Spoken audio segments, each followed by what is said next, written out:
Exploration Analysis Group. And at Caltech, she works with the OBRO LWA collaboration to enhance 21 centimeter cosmology experiments. Now, with a background in instrumentation engineering and a master's in electrical engineering from UCLA, she enjoys her engineering skills to address astrophysical questions. She is also the president of the Caltech Postdoc Association and co-founded the initiative Letters for Our Girls, which highlights letters of power, hope, and dreams to South Asian women. And the list doesn't end here. She is also a trained Indian classical dancer with 26 years of experience, and now she is a certified dance instructor. So you can see she's really a jack of all trades. So please welcome our speaker, Dr. Nivedita Mahesh. And okay, Nivedita, would you prefer to answer questions during your talk or would you like to address them afterwards? Oh, I don't mind being interrupted. So feel free to interrupt me along the way. Yeah. Okay, great. So, Yeah, as informal as needed. I want you all to just learn. Yeah. Yeah. yeah, that really makes the session interactive. Okay, so you can unmute yourself and ask questions, or you can even drop your questions in the chat. We can address them afterwards, whatever you feel comfortable with. So, yeah, the floor is yours once you're ready. Yeah. Thank you, Sonia. And I must remind myself to update the bio that it doesn't say 26 years of dance experience. With that, it kind of gives you how old I am. Okay. Okay. So to start off, thank you for inviting me, first off. And this is great. I did look up what the club does, and it's amazing that you guys meet on a weekend morning. It just shows how passionate y'all are. So I'm really excited to just even interact with all of you. So Sonia already touched on my introduction. Right now I'm a postdoc at Caltech, and I will talk a little bit about my initiative Letters for Our Girls when we get to it. But even though I'm at Caltech, I leave my affiliation with ASU on because I still collaborate with them, and most of the projects that I even work on now is still in collaboration with ASU. Okay, ASU for everyone, just in case, is Arizona State University. Before we start off, yes, I am an engineer turned astrophysicist, and I must say home is still India. My hometown is Coimbatore in Tamil Nadu, and my current city is in Pasadena. I did get my instrumentation and controls engineering undergrad from PSG Tech in Coimbatore. And in my final year of my undergrad, I got this research opportunity to work on a project, which was my final year thesis project at Raman Research Institute. If that's of interest and if people want to talk about it, happy to talk about it. And then from there, I was like, okay, I need another degree. I need to own my skills better. I went out to do an electrical engineering degree, master's at UCLA. And then I did my PhD at Arizona State University. Again, just to give you a little idea of everything that I did along the way, just because if that's useful for anybody, my undergrad was at PSG Tech, was done in 2012. And my final year, I went to Raman Research Institute, which I understand Sonia was also there for a bit. And I did my final year project there. And I must say that really, I don't know if Sonia also thinks the same, but really propelled my career from there. So it was a project. So I had a real job after that. I worked at ABB for a year, but I think my love for research just wanted me. I quit my job in 1 year, and I joined RRI back as a junior research fellow.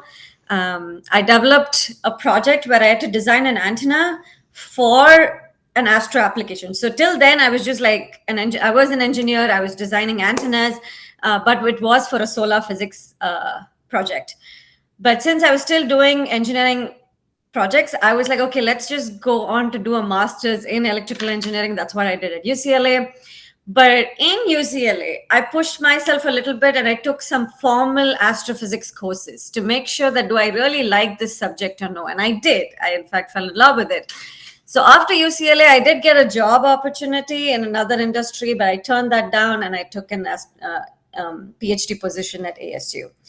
Now, one thing I want to highlight is when you start your PhD, I guess Sonia would also talk about it, or if you've heard from anybody else, your journey doesn't end there. At every summer or every year, I try to take about different projects or different opportunities. For example, in the summer of 2017, my second year of PhD, I spent the entire summer in Netherlands doing a research project with the LOFA group. In 2019, I went to Brazil and I worked with theorists. So I'm an experimentalist and mostly do data analysis also, but I'm not never done theory as such. But in 2019, there was workshop in Brazil that got theory, data analysis, instrumentation people all together, and it was a really nice workshop where we brainstormed and discussed ideas. So that was really useful. And I also had the NASA FINESST Fellowship, which took me to a few other workshops that was NASA related, which helped. And currently I'm at Caltech working with one of these telescopes, which I will talk about. Okay, how did I get into astronomy? I did say this already. The reason I highlight this is because you'll have to, I think one of the biggest takeaway lessons for me was no matter what, keep trying. Take every project you can. In my final year of undergrad, I went out and did a project at Raman Research Institute, which was unlike any of my colleagues. Most of them did their final year projects at the institute itself. So that was another push.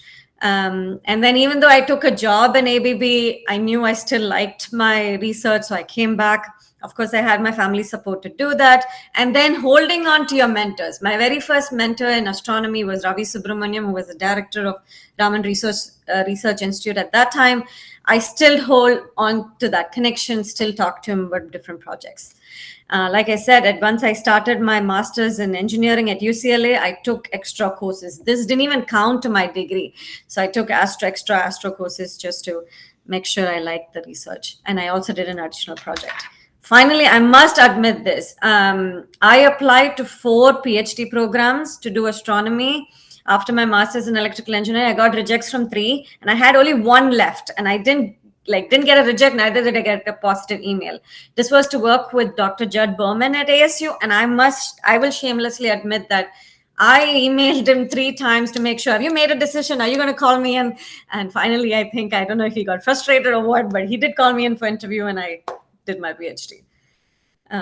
So I had to push myself. Okay, with all of that, fine. Let's talk some science. Before we do that, throughout this presentation, I thought let's make this a little more interactive. So let's try seeing if this works. So if you can use any of your laptops or phones and type this link on top, you will see this question pop up in your web browser, and you can respond to what I have posted here. What comes to mind when I say cosmology? And if it's not working, just unmute yourself and let me know. I'm just going to give it a minute till everybody types this link on your phones or any electronic device you have access to.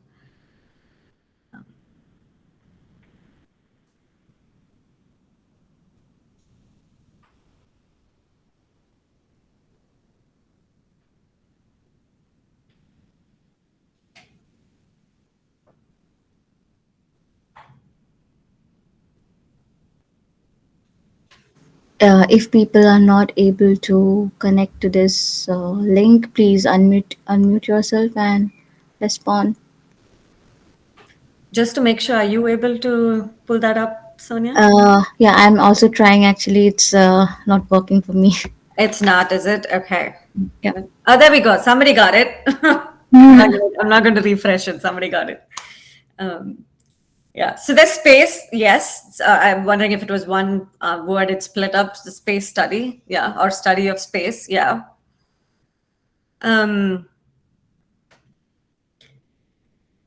So I'm going to give it one more second. And if the person who typed this in, I was hoping to make this anonymous. And there we go. Okay, we're getting more. Okay, I was going to ask people who made it work if you want to give tips. But yeah, space study. I see universe. Redshift. Ooh, okay. You're making my talk much easier. Expanse. Yes. I'm wondering if that was high redshift. That makes sense. And study of the entire universe. Did I miss anything else? Cosmos. I like the answer future, but I think we're already doing cosmology studies. And in fact, we're studying, there are 2 ways. We're already studying it. It's not going to happen in the future. Plus, it was the past of the universe, I would say. pretty much we try to study how the universe started, how it's evolving, how it's um, eventually the large scale structures look like. Yeah, okay, this is great. This is brilliant. Thanks, guys. Okay, so NASA, I have this cool simulation, a YouTube simulation from NASA, but NASA defines cosmology as the scientific study of large-scale properties, which all of you all said, large-scale properties of the universe as a whole. And we try to understand how the universe originated, how is it evolving, and what is the ultimate fate of the universe. Okay, actually, the person who said future, you're right. Okay. So yes, how did it start? How is it evolving, and where are we going? Right? So that is cosmology. Now, how do we do this? Let's remind ourselves. I like to take this grounding reminder that telescopes are time machines. This always blows my mind, no matter how many times I know this is ingrained in. So light travels with a finite speed, right? It is very fast. It is possibly the fastest thing. It is the fastest thing in the universe, but there is a finite speed at which light travels. So if we had to look at our friends, life probably travels within nanos or even less than nanoseconds. So it comes to us immediately. But if you look at further and further objects, for example, if you look at the moon, by the time you look at the light from the moon reaches us, it takes about 1.3 seconds. It's a finite time. So you're actually looking at how the moon was about 1.3 seconds in the past. And if you go further back, look at the sun, we're looking at it as it was 8 minutes in the past. A little more further, Alpha Centauri, it's about 4 years in the past. The nearest globular cluster, the Hercules, we're talking about 25,000 years in the past. And our neighbor galaxy, we're talking about 2.5 million years in the past. Simply grounding ourselves and reminding us, the further we look at objects and distance, it takes further back in time. We're looking back in time. This is how we are trying to do the past cosmology, not the future cosmology, but the past, right? And that's what I am personally interested in. So let's put that in the context of the universe's timeline. So in this, on the left, it is indicating the Big Bang. On the right, it's roughly indicating the present day. So this is an overall time scale of 13.8 billion years. Now, after Big Bang, there was a hot, dense soup of electron, protons, and photons. But as they were all like in a hot dense with photons hitting the electrons and staying inside that little hot dense soup. But as the universe expanded, there was cooling. The electrons stopped knocking the photons inside and would let the photons escape. As the photons escaped is when the very first radiation of the universe was formed, which we call the cosmic microwave background, which is what is shown here. It's called the afterglow in this diagram. Now, as the photons escape, what do the electrons and protons do? They join to form the first elements of the universe, which is hydrogen. And this period of the universe, hydrogen is just existing. I like to say there's nothing interesting happening. Hydrogen is just existing for quite some time, and that portion of the universe is called dark ages. But something happens. Hydrogen starts coalescing together, like they come into clumps. Once they come into clumps, they come into denser and denser clumps to form the first stars, which is what is indicated here. The first stars formation, that epoch, we like to call it the cosmic dawn, like literally the dawn of the universe, the first structures of the universe. And then eventually the galaxies evolve, and then a lot of galaxies form and they die, and then evolution happens, and it's a present day. I am personally interested in looking at the dark ages in the first star. Why? Because there's a missing puzzle here. One of the most critical information, that is the birth of the first stars. How did the first stars form? We do not know that. It's almost like saying you know a lot about the present universe, but do not know its toddler age, right? Like if you want to really understand any living being, you need to understand its birth. It's like toddler ages, when it was the most naughtiest, when it learns the first things of the world, right? So we don't know that about the universe very well. A couple of things. You could say, okay, we know a lot about the sun. We know a lot about the other stars around in the universe, but we cannot apply the same principles to our first stars simply because the first stars were formed in a very different environment than the current stars. So we know from a lot of star theory and studying our sun and neighboring stars that stars need metals for as as material comes together to form a star, there should be heavy materials that cool it down to form it, okay? Without going into too much detail. So you need heavy metals. But in the very early part of the universe, hydrogen was the only thing that existed. How did it bring it together? How did it cool? So it should have cooled, but all of those exact mechanisms, we really don't know, which is why it makes it more interesting. Okay, let's use that same link. Hopefully that's still working. If there were no stars, right? Like I want to study cosmic dawn. Cosmic dawn is when the stars are first coming up. Even before that, it was just dark ages. If there were no stars, what is your idea? If I had to just ask you, you're designing an experiment right now. And like I'm saying, there's no stars. Ooh, CMB. Yes, that's a good point. Yep. CMB is there. Is there anything else that we could use? What else existed? I just said, I might have given that answer while I was telling the story. 21 centimeter. What produces the 21 centimeter? Hydrogen. Yep. There we go.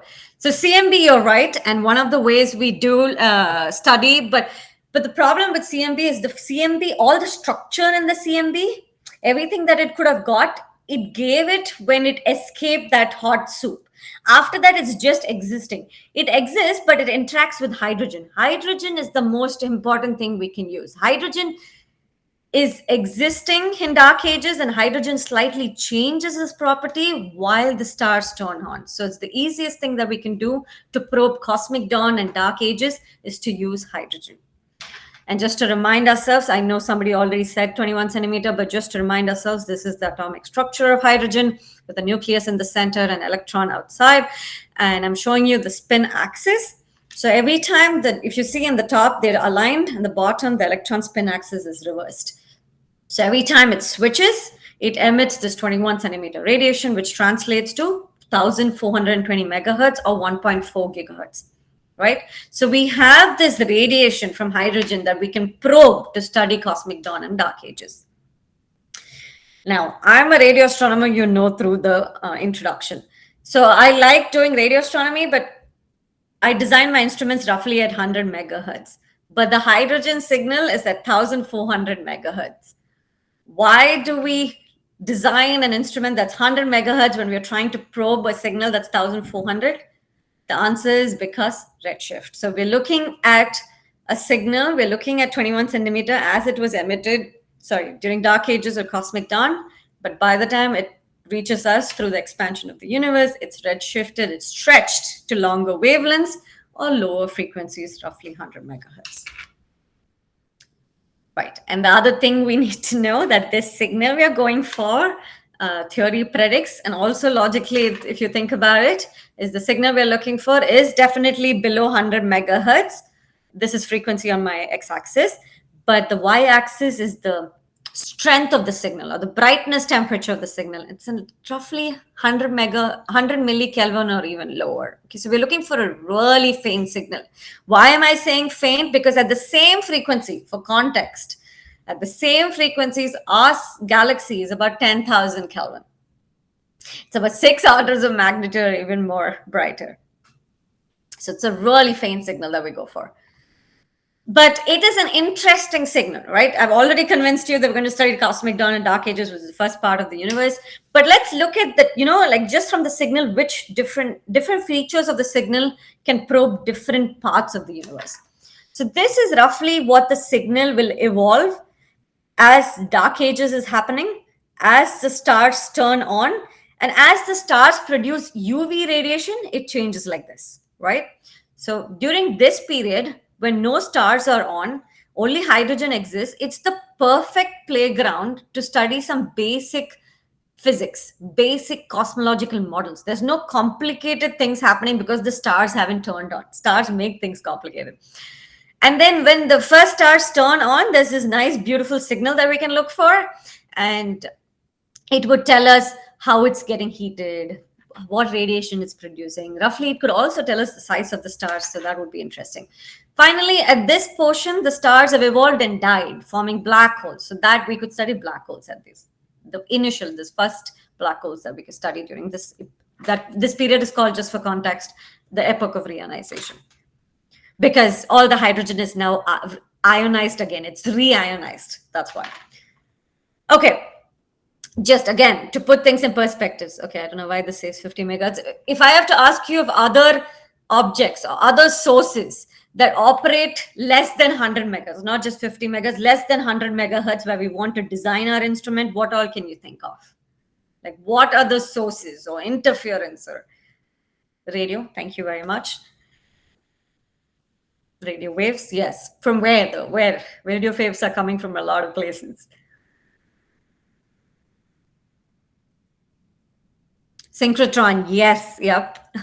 Yep. Synchrotron, yep. Radio bursts from planets, yep.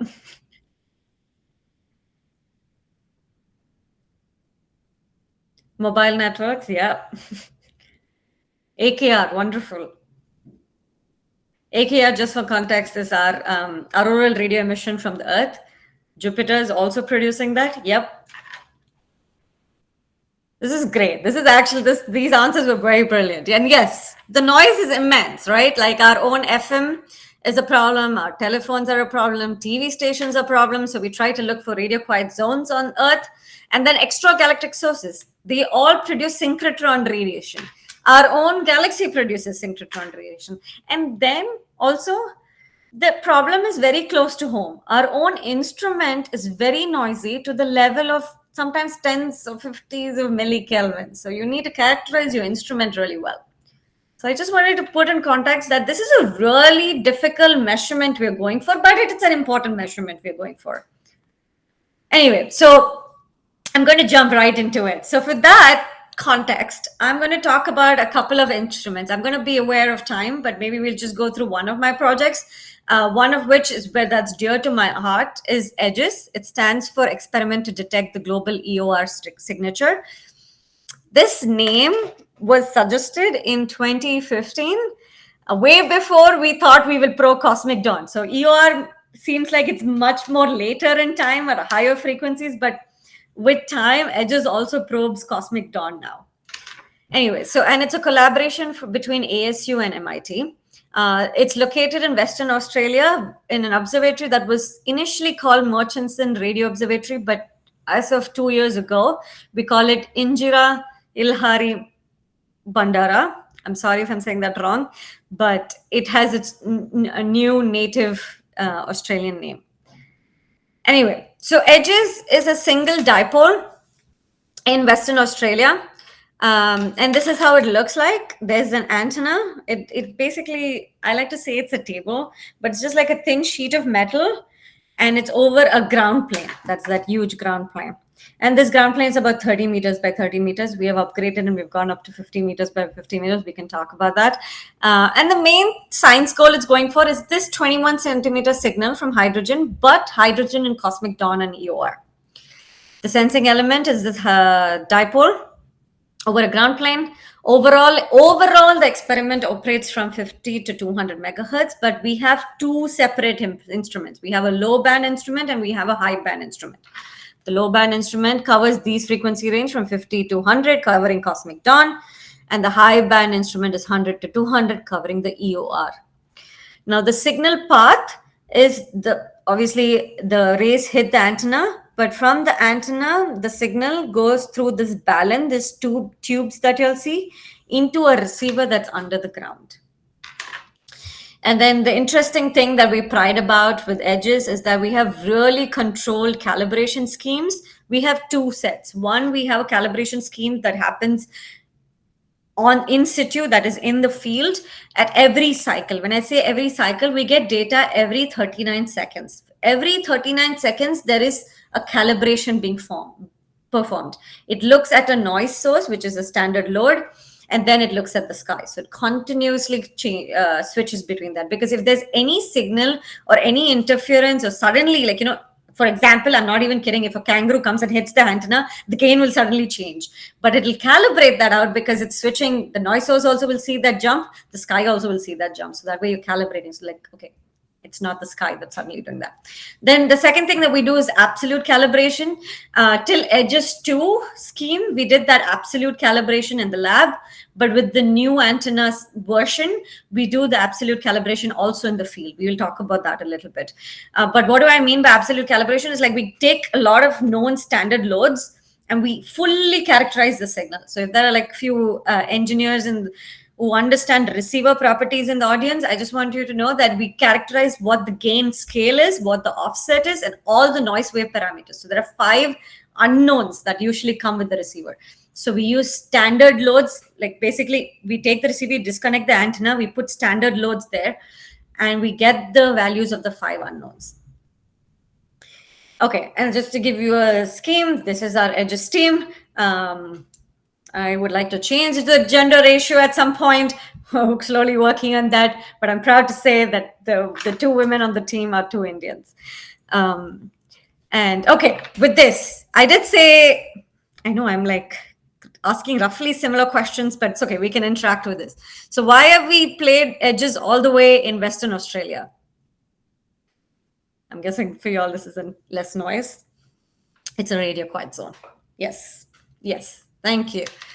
Yeah, it's one of the most radio quiet zone in Western Australia. I'm jumping the gun here. I was going to tell you this was earlier this year in February 2024. I got my very first chance to go see edges, even though I've been working with them for the last 8 years. It is the most remote I have been on the earth, I think. There was no possible living why am I losing words? No other possible civilization for almost hundreds of miles. There's no network. I had to be our phone. We had walkie-talkies all the time. Our car had a GPS all the time. We had to just go to where we stayed, a bunkers and the site. Every day, bunker and site. For 2 weeks, we were only supposed to do that. If we did anything other than that, people who are monitoring us in Perth, which is like really far away, like almost 500 miles away, if they know our GPS has gone off, they will start alerting people. So it's like really remote. People get scared of going there. I think there were like 4 other living beings other than, 4 other human beings other than the 2 of us, Akshata and I, who went on the site. We were outnumbered by kangaroos, by lizards. Oh my God, I should put a picture of the lizards. Those lizards gave me a nightmare almost every day. Cockroaches, spiders, snakes. Yeah, they were all existing. So it is the most remote place we've been in. Anyway, with that, I just wanted to say in 2018, if you all didn't hear, EDGES was the first experiment that hit the news to have detected a signal corresponding to the cosmic dawn. So it was one of the oldest radio signal ever detected. Obviously, the oldest signal is the CMB. We saw CMB long ago, but after that, any possible old signal that we saw was this cosmic dawn signal in 2018. We did cautiously say it's a tentative detection. The reason we said it is tentative is because the following. Let's understand this plot. If you've already, I'm guessing maybe all of you are probably familiar also with it. So this is the plot of the detection we made. Now on the x-axis, it's redshift or time or the age of the universe. So basically, if I go this way, I'm going older in time. And this is the brightness temperature.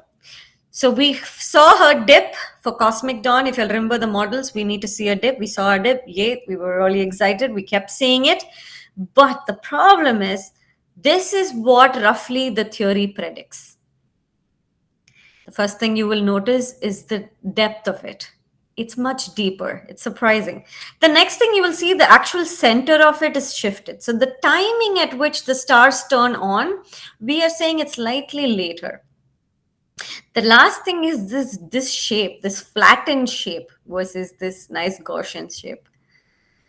So first thing, this, I don't know if you remember, ever since we put this paper out, it has been concerning. It has raised a lot of questions in the community. Theorists have gone crazy, produced a lot of papers trying to explain it. It's interesting. I'd like to say we stirred up the field a little bit. But couple of things from this, right? The theorists have been divided into 2 groups trying to explain this, right? It's not what we expected. So if the depth is deeper, 2 of the possible things could have happened if we really believe our signal. If we believe our signal and if the depth is deeper, what it means is that hydrogen has cooled faster than just adiabatic cooling, right? Hydrogen is just existing and it should be cooling just with the expansion of the universe. So it's just adiabatic cooling. but it's cooling faster. So then there have been a group of people that have come across, okay, maybe the hydrogen is interacting with dark matter and cooling faster. That's one group of people. The next thing is maybe hydrogen is at the same temperature, but the background is hotter. So now the difference is higher, right? To make the difference higher, either you make this colder or you make the background hotter. To make the background hotter, the assumption initially was CMB. Now, CMB, we have measured it to high precision, right? So it cannot be the CMB. So there have been a group of people think maybe there's some excess radio background that they talk about. I don't know if it might be interesting for you all to go back and look at the Arcade mission. It predicted there's some excess radio background that is not explained. Maybe that's what's causing the background. So this is the two main possible teams of theory. The other thing, which is a lot of people have asked us, did we do something wrong? Is our instrument doing something? Is our processing doing something? Is the beams doing something? So that has been another thing. Another thing to note, of course, SARAS-3, which is another global 21 centimeter experiment like EDGES, a single antenna experiment, but in India, looked at the sky, had enough sensitivity, and they did not see the signal. Right? So with that in mind, but as a team, what are we doing? We have gone crazy. Ever since we've produced this result, we have really sat down and written down in each of these rows, in each of these columns, what all could have possibly caused the signal. Anything in our signal path, anything in the beam, anything in the sky, anything in our analysis. And then we wrote down possible tests we can do to answer these concerns. So we're still in progress. The idea is if a test answers, clarifies the concern, we mark it green. So idea is at the base, like the bottom row, we want everything to be green. But orange, we're trying to say, okay, it sort of answers, but not really. And I have been working on processing. I have tried ever since the result came out. I tried to develop, and I can say right now the pipeline's ready with the help of another postdoc called Stephen Murray. He and I developed a new pipeline. This pipeline is different from the pipeline that was used in 2018 to produce our result. That was written in C. It was a legacy code. I must say, it was written by Dr. Alan Rogers, who is an amazing scientist at MIT. But that code is 10,000 lines long, without comments, without functions, without modularities. It's just like a running code. So I spent countless hours trying to read that code and converting into an open source pipeline that we call the EDGES Collab. We'll probably come up with a better name. Where now it's written in Python. It's open source. Actually, if you go and look at GitHub and you want to play with it, you can download and play with it and let me know if you have any questions. But this best part of this is going to be modularized. Every processing step, you can go and make some small modifications and see how it affects the final signal. So I'm doing that right now. And I just want to say that the pipeline works. This is a proof of that. On the left, I'm showing you a flow chart of all the steps that goes into taking the raw data from the field, processing, doing some filtering, and getting the final spectra. The green boxes are filtering. The pink boxes are when you make some changes to the data, like you're calibrating it, you're correcting for the beam, you're averaging it, you're frequency binning it, stuff like that. So on the right, I'm showing you the results of the pipeline. So when I use the same data as used in the 2018 results, with the same analysis choices used in 2018, I'm able to produce the same result. So the first plot is temperature, sky temperature versus frequency. The black curve, the dotted black curve, is what we released with our Nature paper. And the blue curve is what we're getting from my new pipeline. In the second plot, I'm showing you there are small, but very small differences, like 1 Kelvin out of 4,000 Kelvin. This is absolute difference. Now, in 21 centimeter signal processing, this is your sky signal. This is the synchrotron that you mentioned. But buried in the synchrotron is our signal corresponding to the hydrogen 21 centimeter. The way we extract that is we fit a power law, because like you'll know, synchrotron follows a beautiful power law. So we fit a basic power law and then see what the residuals look like. and the residuals will have the feature we're going for. And this is the feature we reported in 2018, and I'm still seeing it with the new pipeline. So this is one thing I'm doing. The next thing that I want to do is I'm trying to confirm if the signal is truly global, truly all sky. So in this plot, one thing I forgot to mention, this is the sky signal when you average 12 hours of data. Okay, you've taken 12 hours of data. Why 12 hours? Why not 24? Because we use the data only when the galaxy is not in the beam. It's below the horizon. Because galaxy is too loud, we're like, might as well not use the center. When I say center, the plane of the galaxy below the beam, right? So it's 12 hours of data. It's fully averaged. Now, to answer the question if it's actually global, instead I take the whole sky data. I don't average it by 12 hours. I would chunk it in time. So that way, like 4 hours of data, then the sky moves, 4 hours of data, then the sky moves another 4 hours of data. So that's what I'm looking for. When I look, what I'm trying to say is in each 4 hours of data, I should see the same dip. And I'm still roughly seeing it. So this is the same residuals. I've just like shifted them in my plot so that we can see it. And I'm trying to see if in every 4 hours chunk as the sky moves, do I still see the dip we reported? And we do. And for little more technicality, if people are interested, we not only see the residuals look same, also the features, the properties of the residuals that we extract. What is the depth? When I say A21, that's the depth of the signal. The tau is that flattening feature of the signal. Nu naught is the center of that feature, the dip. And W is the width of the dip. So I'm plotting the inferred parameters of that.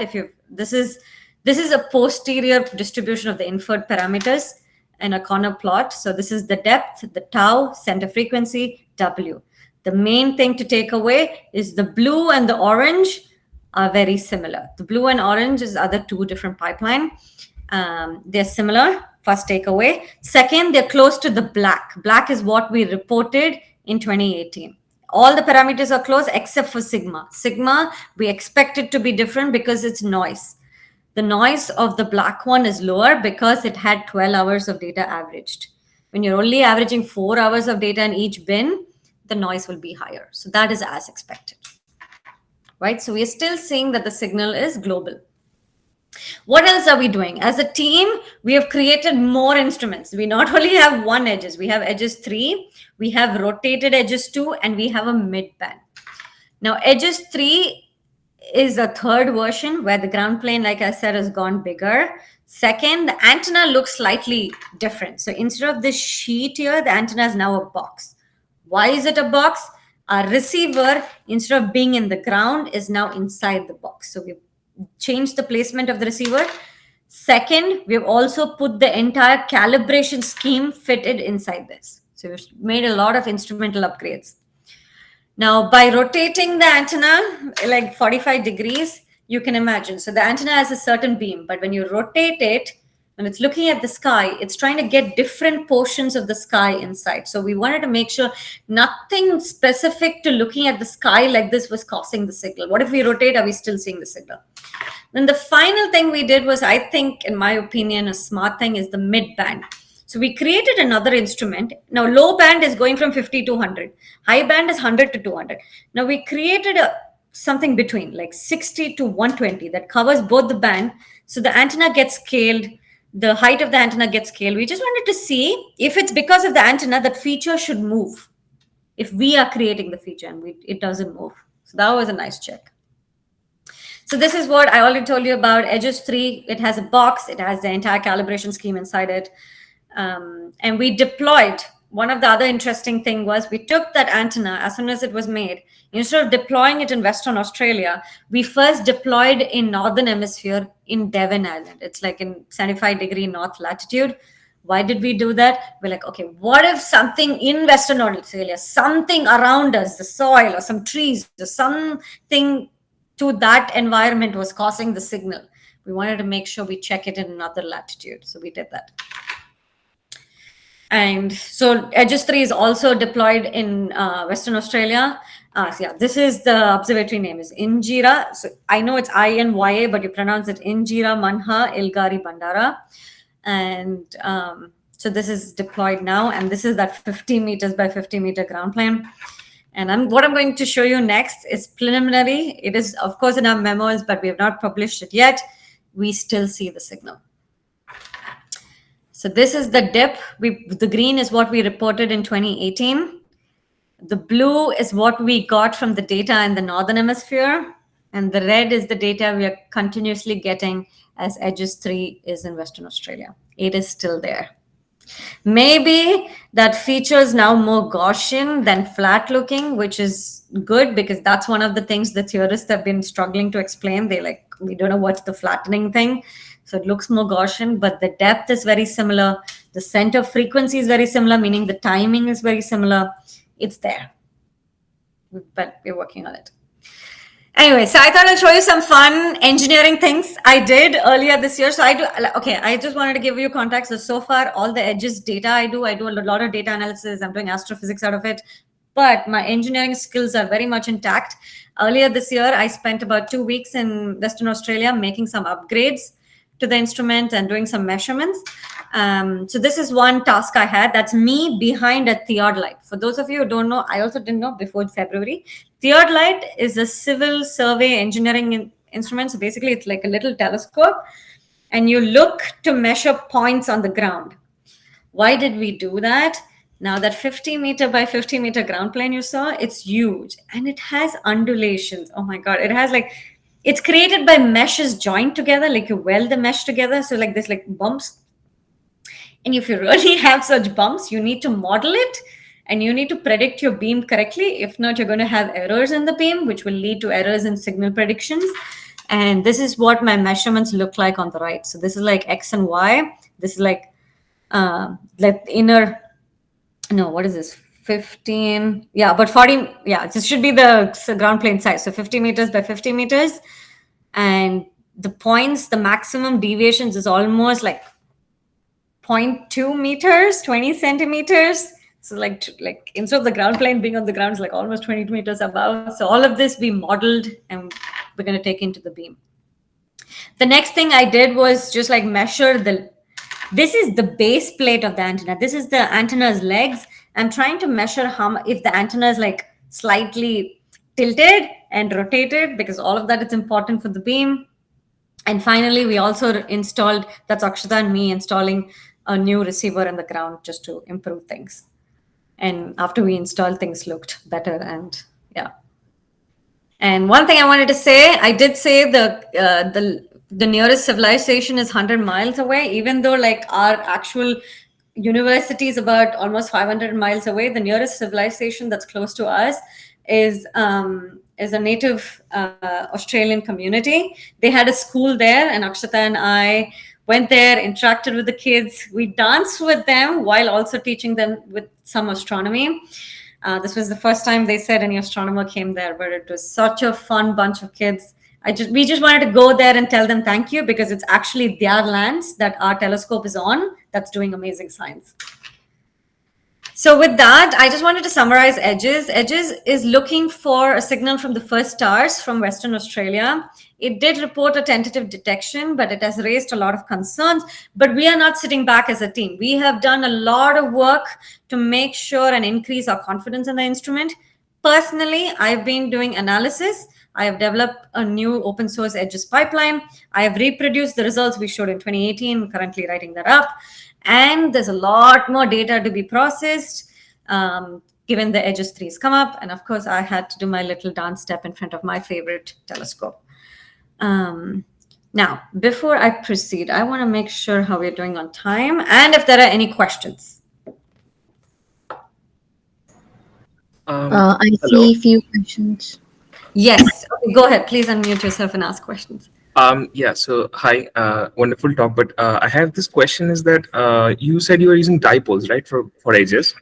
Yeah. So as far as I understand, dipole is a very chromatic antenna. Oh, yeah. So when you are convolving the sky with this antenna beam pattern, I also take that in the beam pipeline, you're assuming a ideal beam like sine square theta, something like that. Good question. Great questions. Yeah. So I didn't cover that very detailedly. So let's look at. So first part, a dipole beam is okay, is more chromatic than a monopole beam. I will give you that. But a dipole, simple dipole beam is less chromatic than doing a dish. A dipole beam is less chromatic than doing a log periodic array. Um, it does have lesser gain than a log periodic array. Log periodic arrays are beautiful, but a simple dipole is probably one of the most simplest chromaticity wise. But a monopole, which is what Saras uses, is in chromaticity wise, is one of the best beams. But disadvantages of a monopole, it's like this, right? So it's not going to look at zenith. At zenith, it has a null. The maximum gain is off center, and it tends to pick up horizon pickup. So we were too scared about that, but that's something Saras thinks, okay, we'll get less chromaticity, but we're okay with horizon pickup. So it's like a trade-off, right? Okay, that's the first answer to your question. The second thing, for correction, we don't use a sine squared theta beam. In fact, there is a paper, if you look, that was one of my papers with edges, where I validated the beam. So we actually try to model the beam as accurately as possible. The actual dimensions, the dimensions of the ground plane, these undulations that I measured on the ground plane was all because of that, so that we can make the instrument as accurate, beam as accurate as possible. We take the soil into account, and we include that beam in our correction, not just simple sine square theta beam. Yeah. All right. Thank you. Yeah. That was a great question. Yeah. Okay, so interestingly, there is one interesting question for you. Do you get to see Sheldon and the gang at Caltech? Good question. Okay, no. But you know what? Actually, when I was in Australia, Western Australia, Feb, they were filming Young Sheldon. Am I saying that right? That series, Young Sheldon.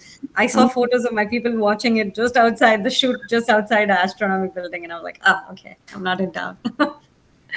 Yeah, that's great. But also, I want to just add Big Bang Theory. I don't know which scene was shot in Caltech. There's nothing parts of it. But if you've seen the PhD movie, the PhD comics movie, that is definitely shot in the building I work at. Yeah, this one. Cool. Okay, so next question is, how do we know that the hydrogen we are looking for is ancient? Great question. That's a great question. What do I use to say that? Let's see. So I think I will go back to this little animation I had here. So if we have an antenna, so suppose we picked up a signal that's 1.4 gigahertz, I would say we're looking at the hydrogen in our galaxy, because that's the rest frame. But if I get hydrogen signal at 100 megahertz, that means I know it's redshifted. And there is a direct relation. Like, actually, let's see. This plot, 100 megahertz directly corresponds to an age. There is a very simple linear relation, right? Now, at 100 megahertz, your question can be, how do you know it's hydrogen versus something else? That is an excellent question that we are working with every day. It could be our galaxy. Now, we separate the galaxy, like I said, because it's a synchrotron. We assume that, oh, synchrotron, it has to be a power law. But the signal we're looking for should have these undulations. So we look for that. Then you can say, is it the beam? Which is where I try to spend a lot of time characterizing the beam and removing the beam from the data. So that's how we go about it. And then you can say, is it the instrument? Then we try to control the calibration less than a few tens of millikelvin, so that we know it's not calibration causing this. Yeah. Okay, so the next question is from Priyanshu. Yes, well, why does Edges use a single dipole antenna instead of using an array of antenna? That should reduce the beam width and thus enhance the gain, right? Great question. Okay. But let's go to the last bit of your question. Why not use a lot of antennas? And great point. You more antennas, you're increasing the baseline, your resolution of the sky is small. If we want to look for a signal like this that is global, when I say global, that's an all sky signal. So if you have a little portion on the sky versus like 70 degrees, which the Edges beam has, by having just little, you don't have enough information of the synchrotron, right? So if you have a larger, you pick up the diffuse structures of the galaxy, which can follow the synchrotron. But once you start resolving, you might start resolving individual sources, which will be difficult to remove from the background hydrogen. Now, having said that, maybe this is a time for me to pivot and tell you what overall LWA does. Um, Now, EDGES is looking for this just like a variation, like a global signal. But there are interferometers like the LOFAR in Netherlands and this OVRO LWA in California that now uses an array of antennas and looks at points on the sky and tries to make a statistical measurement. It tries to see how much the temperatures of the hydrogen is varying in different portions of the sky, right? Because as you can think about it, in cosmic dawn, hydrogen was everywhere, but not every patch of hydrogen will have the same brightness temperature. That an interferometer is going for. Whereas a global signal is looking for just a global experiment like EDGES, which is a single antenna, is trying to see the average, like how it's an average part of the hydrogen, but how did it evolve with time, like in this direction, not in the plane of the sky. We're trying to see this direction. But using an interferometer, you will try to see the variation in the plane of the sky. So if it's okay, I will talk just for 5 minutes about overall. Is that okay? Yes, please go ahead. Would you take the last questions later at the end of the talk? Or? Yeah, if that's okay, because this was a nice question to answer with this experiment. Yeah, cool. Okay. So Owens Valley Radio Observatory is here. Just for the map, this is Los Angeles. This is where I currently am. And it's about 4.5 hours northeast. I need to say that right. That's where we are. It's Owens Valley. It's these dipoles, but there are 352 of them. And it covers a little more lower frequency than EDGES. EDGES went down to like 50 megahertz. But I'm honestly currently working with the experiment. The ionosphere is a problem below 25, even 30. So we haven't really explored below 30. Even though we get data, I'm not saying we don't get data. We haven't bothered doing much with the data below 30 megahertz yet. And it's currently in the stage 3 of operations. I'll tell you what that means. This is the team. I think the larger number of antennas you have in an array, the more people are involved, because you also can do more science. It's not just 21 centimeter cosmology. There's a lot more science going on. And this are some snapshots of the amazing team. And this is like actually snapshots from the observatory. There's like, if you see carefully behind them, there's the OVRO dipoles. And there's dipoles here, of course. Okay, so like I said, for 21 centimeter with EDGES, you saw that little dips we are going for. That was the theory. For an array, what are we looking for? This is what we're looking for. Again, this is the redshift, and this is frequency. So this way, by going from left to right, I'm going back in time. And this is the temperature on the top. So we are looking for this variation. Basically, any of these curves, different models predict different things. So either the green, orange, or some non-standard models even predict a little higher. So with an array, we are trying to make a statistical measurement of the variations on the sky. And this is where we are at. This is the current state of arts. We're nowhere close to finding it. These are different instruments, HERA in South Africa. There is MWA in Western Australia, LOFAR results from Netherlands. And this star was the last result in 2019 from the LWA, the overall Owens Valley Radio Observatory Long Wavelength Array. But this was in 2019, even before all its upgrades. Since 2019, I'd like to say overall, we consciously tried to upgrade the system, keeping in mind the sensitivity for cosmic dawn. So it's been built up for cosmic dawn. So it's a brilliant instrument. And this is how I like showing these pictures of progress. So from 2013 to 2014, we only had 251 antennas. On the right, I'm showing you the positions of the antennas, like bird's eye view. This is the core, the dense, and there's some out triggers, like things that are far away. We had 5 out triggers, and we had a correlator that we like to call the LIDAR correlator. And this is the sky image we could get. It's not bad. You can sort of see that galaxy and some sources, and some of the 18 sources also. Then in 2015, we upgraded. We increased it to 283 antennas. We have a lot more out triggers. And somebody did mention, the more you go further, like you have longer baselines, you start resolving things better. And you can see, you can go back and forth and see we started resolving much better. So that's brilliant. And the final stage 3, we have 352 antennas, which is now, you see, this is the core, and we've grown quite a big in baselines. We've become, the longest baseline we've gone up to is 2.4, and everything is fully cost correlated. At this point, the whole back end has become really nice. There was a lot of crosstalk. I don't have plots here, but people could see like individual channels coming from the antenna into your correlator, talking to each other and producing noise. So we put, it's, I wish I put a picture. Just look at my hands if possible. So there's a circuit board. Each wire is coming through. Very simple engineering upgrade they did. They put a shield around each wire so that one path doesn't talk to another. It's literally EMI shielding between, and it's brilliant. There are plots showing that really subsidize the crosstalk. And this is the image. It's right now, the images we make are amazing. And of course, this image that we made is at 63 megahertz, and it's just 10 seconds of integration. You see this, and with 10 minutes, you start seeing more fainter and fainter galaxies. So the current status with overall, we don't have any results to provide right now. This is the team of the cosmology pipeline. I showed you the team that is huge, but people that are involved in just the cosmology are a few of us here.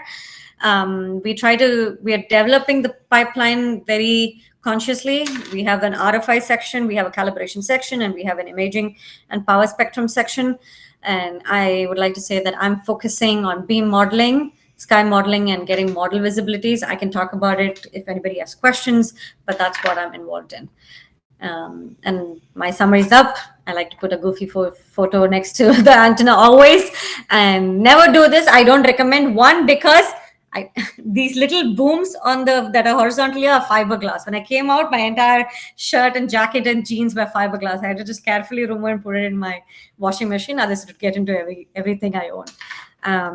But I'm happy to say that 21 centimeter measurements from overall will be one of the, I'm hopeful will be one of the best limits we will have from Cosmic Dawn. We don't have it yet because we have consciously improved our baselines, the UV coverage, our back end, and we have state-of-the-art data analysis. And I am currently involved in actually modeling all these antennas and taking into account the actual beams when the antennas talk to each other. So that's what I'm involved in.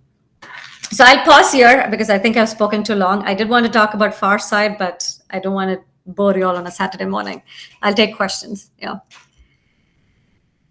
Well, I think it would be interesting if you can at least talk for 1 or 2 minutes more about FARSIDE. This is my recommendation. Okay. I will. I'll just tell you. I'll talk about FARSIDE quickly. So FARSIDE, astronomers I just admit I don't think we are great at acronyms. FARSIDE stands for Far-Side Array for Radio Science Investigations of the Dark Ages and Exoplanets. The idea was, it was a probe study that I did at ASU for my graduate school to place a radio array on the far side of the moon. Now, this is the collaborations that involved Blue Origin. Why Blue Origin? Because NASA's Artemis program is now taking commercial partners to launch different payloads to the moon, and that's being really advantageous. So we'll piggyback on one of the Blue Origin payloads in the future. So again, Artemis, for those of you who don't know, NASA is going back to the moon with this Artemis mission. In 2023, we had a successful first phase launch where they wanted to test the space flight and all of that. This should be updated. There has been some delay. The idea is to go to the surface of the moon by 2026. Just 2 years delayed, but it's going. The thing that I'm proud of, I don't know if I put it here, the thing I'm proud of is NASA for the first time is taking a person of color and a woman, first woman to the moon. So I'm really excited about that. Why are we going to the moon? Because there are 2 astrophysics science cases that require observations from the far side of the moon. One is hydrogen cosmology, which we have already learned from Edges and Overo that we love. The second one is exoplanet. Somebody already answered that when I asked what are the sources of radiation you find under 100 megahertz. One of them is Jupiter. Similarly, you could potentially find Jupiter-like radiation or the AKR-like radiation from other planets. It's a very similar concept. So hydrogen cosmology, I don't even have to stress this further, but if we genuinely want to probe this portion you can get from either edges or OVRO or LOFAR. But if you want to probe this portion of the area, you really need to go to the moon. So this is that same thing about the radio star host star planet interaction. I might as well play this because this is a beautiful simulation done by Chuck Carter at Caltech. So there's a host star, two scenarios emitting this huge flare that interacts with two possible planet scenarios, one on the left, one on the right. Let's do one last interaction with this simulation. I know you guys got it. So what was the main difference between the left and right simulations? If you still have that website open. So in both cases, the magnetic field, yep. In both cases, there was a flare. But on one case, which is the right-hand side, which looks very much like the Earth, thank you, had its magnetic field. On the left, the flare pretty much hit the entire planet, stripping away the entire atmosphere. But on the right-hand side, the planet has a magnetic field protecting its atmosphere, and thereby, if a planet has magnetic field, it's protecting its atmosphere. And the other thing is that the planet has magnetic field, and if there are flares hitting it, it'll produce radio emission. So one can look for possible habitable planets because the atmosphere will be intact. If it has magnetic field, it will produce radio emission. So you could use radio waves to look for habitable planets, which is why we're trying to build a radio instrument that will be sensitive to these radio emissions. Unfortunately, these radio emissions happen less than 10 megahertz, so we have to go to space. I had another poll EV question. If you're at what frequency does our ionosphere become opaque? Is it below 300 kilohertz, below 30 megahertz, or below 300 megahertz? Yeah, I guess that was too easy. And now that we know it becomes opaque, we have to go to space. If you had to find the most radio quiet zone in the inner solar system, where would you go? Behind the moon. Yes. It's fun little animation. Might as well appreciate my hard work in this animation. So if you want to really observe and put an observatory less than 30 megahertz, you'll have to avoid the Earth. But we have like hundreds of elements. We want to build an array. So let's find a surface. Then we go all the way to the near side of the moon, but you still see the AKR. Even in near side of the moon, you will still see FM and all of those radio interferences. You might as well go to the far side of the moon. In the far side of the moon, we have this beautiful plot from 1975. And I love saying this, that this is the last plot we have. I think it's high time to go back and at least update this plot. So this plot right now is from Radio Astronomy Explorer from NASA, which was an orbiter that went around the moon, and it was measuring the radiation from 250 kilohertz to 11 megahertz. And this is a time series. Okay, so this portion, the orbiter is on the near side of the moon, and the minute it comes to the far side of the moon, quiet. It's beautifully quiet. And again, near side. So that's what. It's just showing how beautiful it is. I'm just hoping now we go send an orbiter and they find it's noisy. I would be the saddest person on Earth right now. But anyway, so just to remind ourselves, maybe this is not necessary. The far side of the moon is the lunar hemisphere that looks always away from us, simply because the moon's rotation is equivalent to the moon's revolution. So we're never going to see the far side, and the far side never sees us. And I'd like to say I'd like to be cheesy and say the moon never turns its back on us. It's a good thing. Okay, so this is what we have. Okay, so this is what we envisioned, that there'll be a central lander. There'll be 4 solar panels. There will be 4 rovers. So the array will be automatically deployed by these rovers. The rovers, if you see, it's stretching out a spool, right? in the spool, it's just like a tether. It's like just like a plain material. Underneath that is going to be our antenna. So the rover is going to go out, put this tether, and it's going to deploy a dipole. It'll turn, put another dipole, it'll keep going, right? And this tether technology, I just wanted to highlight that it's been used in Apollo 17. There's some heritage. It is already a space and moon approved technology. Oh, a beautiful animation, actually. From Michael Walker at CU Boulder. This is your rover. This was much before we said we'll have 4 rovers. So this for simulation, now we're just showing you 1 rover. So that's pulling out that spool, if you see carefully. There we go, that yellow thing. And then it will place an antenna. Again, this was an old simulation. Now for the antenna, it's putting a block. And if you'll see, it'll spring out. But we decided not to do that because that spring, heritagely, they found that even recently when Parker Solar Probe went out, they had to like stacer, these are called stacer antennas.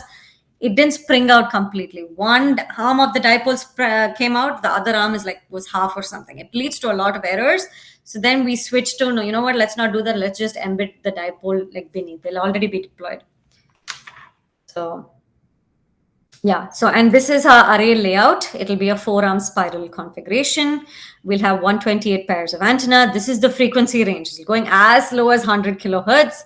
And each of the dipoles are 100 meters long. I'm not even kidding. And the other interesting thing that I worked on was, this is what is going to happen. The tether will come. We wanted dual polarized. We want both polarization. Not so much so for the hydrogen cosmology case. We wanted dual polarization for the exoplanet case. Because that radiation that you see, because of the magnetic field, it's produced by a phenomenon called CMEs. Cosmic maser emission. Sorry. Okay, cyclotron maser emission. Sorry, it took me a minute. And that is circularly polarized inherently. So you need dual polarized antennas. So the rover will come, it will deploy a dipole, it will turn 90 degrees and then deploy a dipole. Now, any interferometer, if you have seen, if it has dual polarization, their phase centers are always in phase. It's never like this. So this is a deployment issue, to make it easier for the rover, but it will lead to polarization leakage, which I spent considerable amount of time quantifying. So I want to just not go into detail. I just want to say I spent some time quantifying. If anyone has questions, I'll talk about it. I gave a method of how to correct it for the offset. And with that, I'll just leave the discussion. We can talk about it if we need. I'm not going to talk about Letters for Our Girls in detail. When you get a chance, please look at the Instagram page and LinkedIn page. I basically try to highlight achievements of South Asian women, all walks of life. That is more important. And how can you help me right now? All I want to say is follow us, share it. And if you have a letter, if you identify yourself as a South Asian woman, if you have a letter you'd like to share with us, please share it. If you have someone you're inspired by and you would like them to share a letter, please send it to me. I will leave a picture of my dog up because I like to do that. And I'll have a couple of my contact informations up. And now I will take all the questions that are there. And I'm sorry I ran over time. Yeah. Thank you so much. It's always a pleasure to talk from you, really. Thanks. Okay. So we had the next question. I will keep my questions for the later. So Satyam has a question. Can you also shed some light on what that something could be that led to first star after the Dark Ages? So if I understand this correctly, what created the first stars after the Dark Ages? Is that the question? I think yes. Yeah. Okay. So our hypothesis is this, right? So we believe that hydrogen clumps together. Now, why did hydrogen clump together? There is excellent question. I'm trying to remember my theory basics. So there was potential wells. I'm not going to be answering this. What causes the potential wells? We know there are potential wells because we see that signature even in the CMB. If you've seen the CMB ringing, that corresponds to some potential wells that are existing there. Now, there are theory saying that, okay, maybe these are dark matter potential wells. And then now hydrogen is coalescing together. The thing is, it has to cool. And there is predictions that hydrogen molecular cooling could be happening, which is very different from the current stars cooling, where they have heavy metals cooling things faster. So they predict that these stars should be larger. A lot of hydrogen has to come together before it can start cooling. So this is why we think the very first stars will be massive. And I say massive, hundreds of solar masses, hundred times larger and massive than our sun. And yeah, so they live shorter because they're massive. I hope I answered that right. But just look up hydrogen cooling and this potential wells during dark ages. We see that signature in CMB. Those are the things I remember. Yeah. Okay, Arjun, you can unmute yourself. Hi. I had one more question regarding the edges. Is it a linear? You said single dipole, so it must be a linear polarized antenna. Yeah. So you're trying to get the global beam. Then why have you explored this cross dipole or something, like you're missing half of the radiation? Right. Okay. So for global signal, so we don't expect the 21 centimeter signal to be polarized. So just Okay. unpolarized. Yeah. This dual polarization, it's mostly for the exoplanet side study. Yeah. All right. All right. Thank you. Yeah. So the next question is from Priyanshu. I do not know much about radio astronomy and what it can predict, but does it give any information about the origins of supermassive black hole or PBH? Binary black holes, so supermassive black holes, and what was the second thing? PBH. I can understand BH is black hole, but I'm not sure what's P is. Primordial black holes. Primordial black hole. Okay. Yeah, okay. Yes. Okay, that is a good question, right? In general, radio astronomy, yes, right? Not. Let me answer one by one. This in general, actually, the next person, if you're interested to invite right now, is my colleague and my actually housemate Martin Wee. He works on radio galaxies. Radio galaxies are nothing but galaxies that are produced by supermassive black holes accreting material and spitting out radio emissions, right? So you will see a Nature paper coming from him. I'm already giving you a secret. A Nature paper coming from him in like less than a week. He's detected one of the largest till date known supermassive the radio galaxy produced by a massive black hole.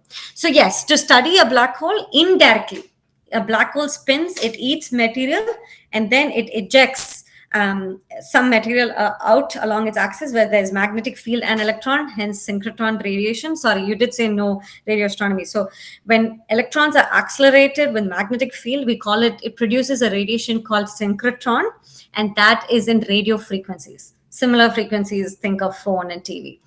And that's hence we can use radio astronomy to study that. Now, primordial black holes. Same thing must be happening in primordial black holes. But the question is, they're so far back and faint at this point. Question is, can you sort of resolve them? That I'm not sure if it's technically possible even now. So the black holes that he studies are very much like just redshift of 1. What is redshift of 1? Roughly half the age of the universe, right? So not technically primordial, but maybe there are other ways that I don't know. Yeah. Okay, so another question by Satyam. Why is the peak in the result is not exactly Gaussian? It's flattened. Could it lead to some conclusion? That is a good question. Why is it? Okay. I don't have a plot for that. So one theorists hate that. Okay, they have no way to explain that. But our logic is the following. I'm going to try using my hands to show you this. What is the signal we are detecting? We are detecting this signal that is the difference between the cosmic microwave background and the hydrogen cooling. So, okay, imagine temperature on the y-axis and time on the x-axis. Cosmic microwave background pretty much cools like a straight line. Okay, the hydrogen cools faster adiabatically. Okay. Now, the signal that we are looking for oscillates between these two. For some reason, so when if it oscillates between these two, it will follow a nice point. For some reason, it saturates. It is getting colder than matter. It's not even matter getting cold by itself. This hydrogen is getting colder than rest of the matter. So it is a very difficult thing to explain, which theorists hate to. But that's roughly what could be caused. But we are hoping that was something that was just very instrument specific, and we don't see it more anymore. Yeah. Okay, another question by Satyam. Can you talk about radio in exoplanets? Yes, I can. I know I jumped over that. Let's look at this picture that I'm proud of. 1 second. What we looked at the simulation, but we look at this instead. So in exoplanets, what we're talking about is first, it's a statistic game. Okay, most of the stars close to us are M dwarfs. Now, M dwarfs are active stars. What do I mean, active stars? It throws tantrums. When I say tantrums, I mean it ejects materials like this, which is the coronal mass ejection. It ejects parts of its corona. Now, when it ejects this, it has high density electron. And this high density electron will interact, if the planet has magnetic field, it will interact with the magnetic field. Everything in radio astronomy is that. Energetic electrons interacting with magnetic field. It will produce radio waves. So it's a numbers game. 1, you need the star to be active and keep producing. 2, you need the planet to have a magnetic field to protect it. And it'll produce radio waves. Okay, the next question is by Shireen. Being new to observational cosmology, I would appreciate if you could throw some light on the computational skills that I must acquire so as to take up my future research in CMB, EOR, and LSS. Large scale structures. Okay, yeah. Okay. Computational skills, coding. I think Python or C is fine. Python is the most easiest, definitely. Coding, other computational statistics, Bayesian analysis is very common, both in, I don't know about LSS so much, but in CMB and EOR and Cosmic Dawn, Bayesian analysis is everything, right? Like you have models, you have data, you have to extract information, you need to do that. And yeah, just practice with a lot of AstroPy in Python, SciPy, AstroPy. Yeah. Hope that helps. Yeah. Okay, so we have a question from Arun. What will be the future for electronics engineers in radio astronomy? Oh, that's a good question. What will be the future? Okay. I think first beam, high precision antenna beams. Okay, designing an antenna that's really precise is one of the biggest engineering difficulties. Really, what do I mean? Designing an antenna that is smooth with frequency, has the electrical properties, ideal electrical properties over the entire frequency band. These kind of conditions are so different from electronics, like when you design antenna for your cell phone, TV. So I worked with them for a bit, right? Like the kind of criteria we have here is insane. Also, like, I don't know if you, the person who asked the question, sorry, I've missed your name, but good question. So I spent modeling these antennas for a long time, and I still model these antennas. I use softwares like CST, HFSS, and FICO, all three. I have discovered bugs or limitations of these softwares because they cannot model my antennas as accurately as astrophysics requires. These people who manufacture and design antennas for TV, cell phones don't care as much. So that's one thing. Second, receiver wise, I think noise performance of the receivers, I think radio astronomy sets the most stringent limits. And then things like measurements, reflection coefficient measurements. If you all know S11, right? You design a VNA. They rate it to like 1 in 10 power of minus 4, but we like, no, we need to know reflection coefficients to the as good as 1 in 10 power minus 5, if not 1 in 10 power minus 6, right? So the kind of the future is like, I think the highest precision radio instruments that come out will come out of radio astronomy, in my opinion. Yeah. And it's everywhere. Antennas, receiver, VNA, spectrum analyzers, everything we need to improve. Yeah. Okay, so the next question So, is, ma'am, there will be a huge opportunities for the electronics engineers in the Yes, future. there will. Okay, I can say so. In Raman Research Institute, we have a dedicated. If you get a chance today, like you look up Raman Research Institute EEG group, electronics and just see EEG group. You will see people about like 10, 15 people there already, and every possible Caltech. You look up Caltech overall team. You will see 10 engineers, electronics engineers there. You look at ASU radio astronomy team, you will see engineers there. We need people who are really good at this in every radio astronomy lab. Yeah. Okay, thank you, ma'am. the next question is from Shubhopruto.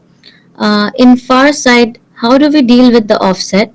And what are the effects of spatially offsets on point spread functions of larger arrays like far side?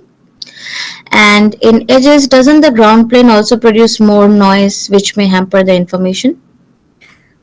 Yeah, okay. Thanks for asking the first question because I skipped through my own results. Yeah, so like you said, this offset I said would lead to polarization leakage, which I'm showing you with the simulation. So let me try explaining with this simulation. So this is a sky. It's not very pretty, but this is a simulation. Okay, so this is a sky, and it has a lot of different sources emitting in radio frequencies. And I'm showing you Jansky is a measurement of how much radio flux is coming. And it's only in one polarization. That is Stokes' eye. It's unpolarized. Okay, that's my sky. I'm sending an unpolarized sky through far side without any offset. I get the Stokes' eye back pretty much very similar to what put in. Some Stokes V. Stokes V is circular polarization. So it's measuring leakage. Very little, 10 power minus 2. Okay, no offset. The minute you add offset, you get the Stokes' eye back, but you will get leakage. And the leakage has gone up by 3 orders of magnitude. You're right, it affects the PSF just a little. I have not shown plots here, but you're right, it does affect the point spread function. Because right now, if I'll go into little details if you know it. So you have X dipoles and Y dipoles, right? When they're co-located, the X and Y dipoles baseline, when you cross one antenna's X to another antenna X, will have one baseline. When you join Y of one antenna to the Y of another antenna, one baseline, but it'll be same. The XX and YY baselines will be same. But when you have an offset, you will have different XX and different XY. So that changes the PSF and that causes this leakage. But what I have done is I have formulated a correction. If we do know that every antenna is exactly offset by that 15 meters by the rover, then you can apply a mathematical correction and get down your leakage to what it was without offset. But this is a pipeline that's ready. So the pipeline's ready. Tomorrow, when the rover might see a boulder on the regulator, it might instead of like 50 meters, might go to 51. Instead of like 90 degrees, it might do 91 degrees. So the advantage of the pipeline is I will get this information, put it in my pipeline, and be like, okay, the correction has to be modified. It's not the 50-meter correction. Okay, so that's your far side answer. Now, the ground plane, great question. I should put some beam of the antenna plots, but you're right. The ground plane does add some. When you say the ground plane, you mean like there's some noise from the ground plane, right? Because there are currents on it. We actually model that as carefully as possible. The second thing, the advantage of the ground plane is that, okay, do I have this? The nice plot, this plot. We have these slight edges on edges. Anyway, we have these perforations on the ground plane. It was a design by another naval research lab that showed that by doing this perforation, you reduce the currents that reach the soil. Okay, you sort of like the currents go out of phase and reduces the noise on the ground plane and the ones that reach the soil. So it kind of this design sort of addresses the concern, and we also model it carefully. Yeah. We need, sorry, other thing is we need the ground plane simply because it's a dipole. If I don't put a ground plane, half the beam will look at the soil. And without the ground plane, if it looks at the soil properties are crazy. It'll affect the frequency even more. Yeah. Okay, I don't see any more questions on the chat. Anyone wants to unmute themselves? Okay, we have another one. It's by Arjun. There must be optimization, right, with the ground plane size. Otherwise, it will introduce ripples. Yeah, exactly. So it's very simple logic. The larger you go in the ground plane, the better, right? If you say in antenna engineering, we've learned, right? If you have a dipole, if you have a perfect electric conductor and below the dipole, then you have a perfect beam just looking at the sky. Nothing is looking at the soil, right? But you can never make an ideal perfect electric conductor. So we did a lot of simulations. The size wise, the bigger the better. But we did a lot of optimization with the shape, which is when we found this perforated shape from another group. Yeah. Okay. Is there no relation between increasing the ground size and having more edge diffractions? Like, am I getting wrong something here? No, so the larger the size, the smaller it is, there's more edge diffractions because like it'll come in. Okay. Yeah, the larger it is, it's lesser. Yeah. Okay. Thank Yeah, you. yeah. That is for sure. Yeah, yeah. We have no more questions on the chat, but if anyone wants to unmute themselves and ask. Oh, if not, then I would go ahead with my questions. It was really scary to know that the EM softwares are not that accurate. It's scary. Yes, uh, yeah. with regard to that, does the design of the antenna remains the same for all the band for edges? That's a good question. So low band, high band, mid band, everything was a little the flat sheets. Mm-hmm. But edges three, we made a box, right? So it has slightly different pattern. And I don't know if my picture showed this clearly. It has a very slight different shape. Let's see. Might not. Wait. It will. Okay, here we go. So it is a box. It's a rectangle as before, but has this tapering edge that improved the chromatopsia a little bit. We did that on purpose, but it's not drastically different. If that, yeah. Yeah, because I was thinking with regard to the different bands. So when you have different bands and different frequency, your uh, the same design or size of the antenna should not be sensitive to like throughout the different bands, right? Yeah. Sorry, the shape is same, but it's scaled. It's a different size for sure. Ah, okay. Yeah. Cool. Yeah, my next question was about the local topography. You mentioned that the Aegis 3 has been deployed in a different location Yeah. because of that. When it comes to interferometer, do you think the local topography is of that much important to take care of as compared to the global experiments? Uh, yes, because the primary beam, even an interferometer, you need a primary beam, right? And I'm still simulating these primary beams and the different antennas. Taking the soil properties is important. Um, yeah, so I would say yes. Yeah. Okay. Okay, I think that was all from my side. Good question. Yeah. I had to think about the little bit about the topography. There's some advantage though. Let me. Yeah, because interestingly enough, I was like giving a thought about this. I know that Neil Bassett has done something about the local topography for the globe, Yes. Okay. If that's what you're asking. Yeah. Okay. Yeah. but Okay. then So, sorry. like, wouldn't it be really hard to kind of model the topography for each of the antennas in an interferometer?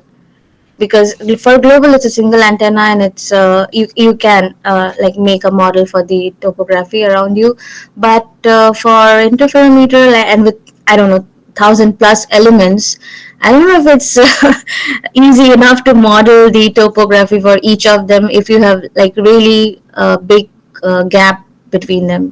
So, Yeah, that's a good point. So, okay, I'm thinking on the fly, but I don't think we need to, right? So, each antenna in the interferometer is the same beam width.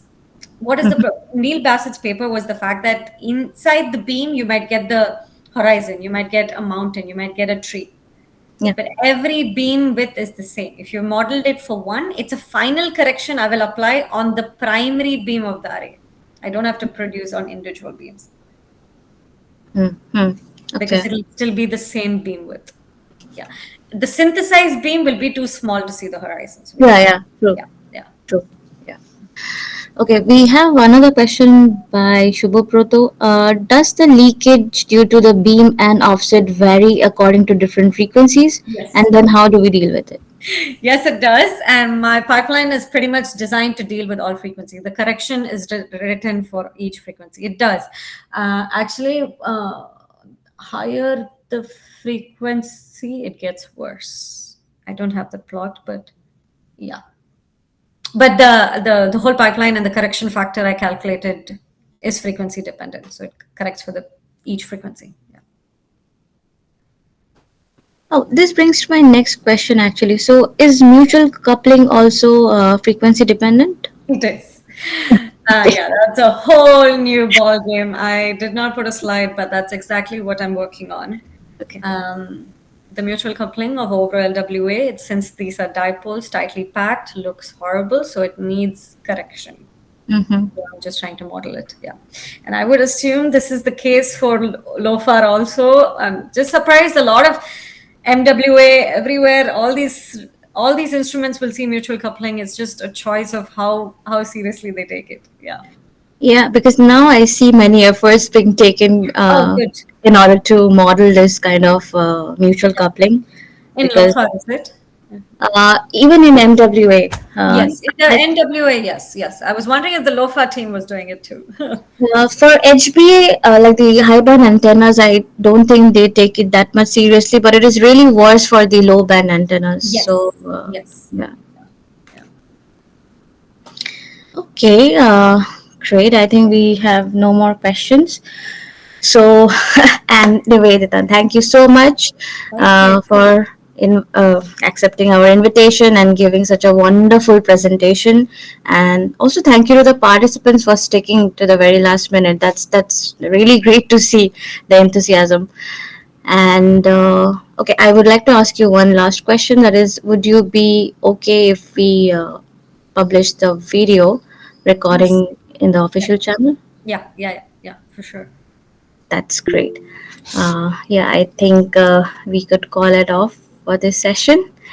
And let's thank Okay. our speaker again. Thank Yeah, you. Thank you for inviting me, and thank you for the great questions. And sorry for running over time. Yeah. Yeah.